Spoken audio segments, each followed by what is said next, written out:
পিঠাপুলি খেতে কার না ভালো লাগে। আমার কিন্তু ভীষণ ভালো লাগে খেতে।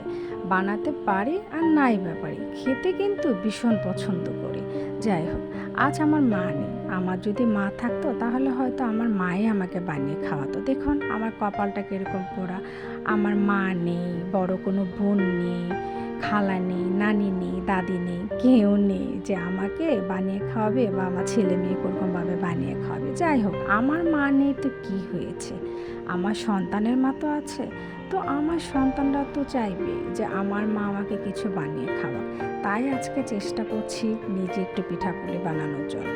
তো বাড়ি থেকে আমার চাচাতো বোন এসছে, তো ওকে বললাম ভালো হয়েছে তো একটু পিঠা বানিয়ে নে। তো চেষ্টা করছি পিঠাগুলি বানানোর জন্য, দুজন মিলে বানিয়ে ফেলছি। দুপুরে রান্না বান্নাগুলি সেরে নিয়েছি, তারপর দুজন মিলে বিকেল দিকে বসে গিয়েছি পিঠা বানাতে। তো আমার বাবার দাঁত আবার নড়বড়, উনি আবার চালেরটা খেতে পারবে না, তাই ময়দা দিয়ে বানানোর চেষ্টা করছে। তাই ময়দা দিয়ে বসে বসে বানাচ্ছে। আমার ছেলেরও আবার দাঁতে পোকা, তো দুইভাবেই আমার নড়বড় অবস্থায় আছে।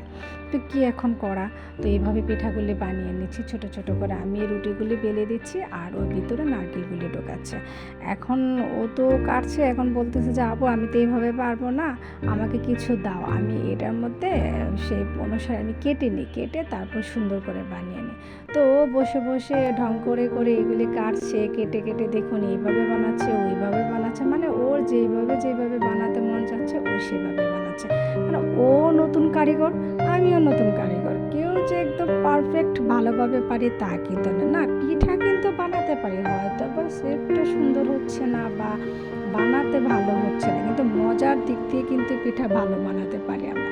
আর পিঠাপুলি দেখা যাচ্ছে গ্রামের দিকে খেতে বেশি ভালো লাগে, সবাই মিলে একসঙ্গে হইচই করে বানানো হয়, খাওয়া হয়, সেটাই ভালো লাগে। আর ঢাকা শহরে যেহেতু থাকি বন্দি জীবনে, বানাতেও এত একটা ভালো লাগে না, খেতেও ভালো লাগে না। দেখা যাচ্ছে যে একা একা এক জিনিস বানাতে কতই বা ভালো লাগে, আর সবাই মিলে একসঙ্গে বানালে সেটা একটা আনন্দ, মজা, অন্যরকম একটা তৃপ্তি।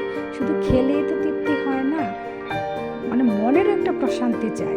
তো যাই হোক, আমি পিঠাগুলি লাল লাল করে ভেজে নিচ্ছি। ভেজে এখন আমার বাবাকে আর ছেলেকে দুজনকে দিয়েছি খেতে। তো দুজন বসে বসে গরম গরম পিঠা খাচ্ছে। আর আমার বোন ওদিক দিয়ে বসে বসে ঢং করে আরও নতুন নতুন ডিজাইনের মোমো সিস্টেমের এইগুলি বানাচ্ছে। বানিয়ে বানিয়ে এইগুলো বেজে নিচ্ছি। তো আমার চারতলা ফ্লোরে ভাবি আছে, উনিও যা খায় আমাকে শেয়ার করে, আমিও যা খাই ওনাকে শেয়ার করি। তো ওনাকেও পাঠালাম পিঠা কত করে, যে ভাবি দেখো আমি পিঠা বানিয়েছি, ভাবিকে পাঠিয়েছি। আর কিছু পিঠা আমি ফ্রিজে রেখে দিয়েছি ফ্রোজেন করে, যেন আমার ছেলে পরবর্তীটা আমি খেতে পারে।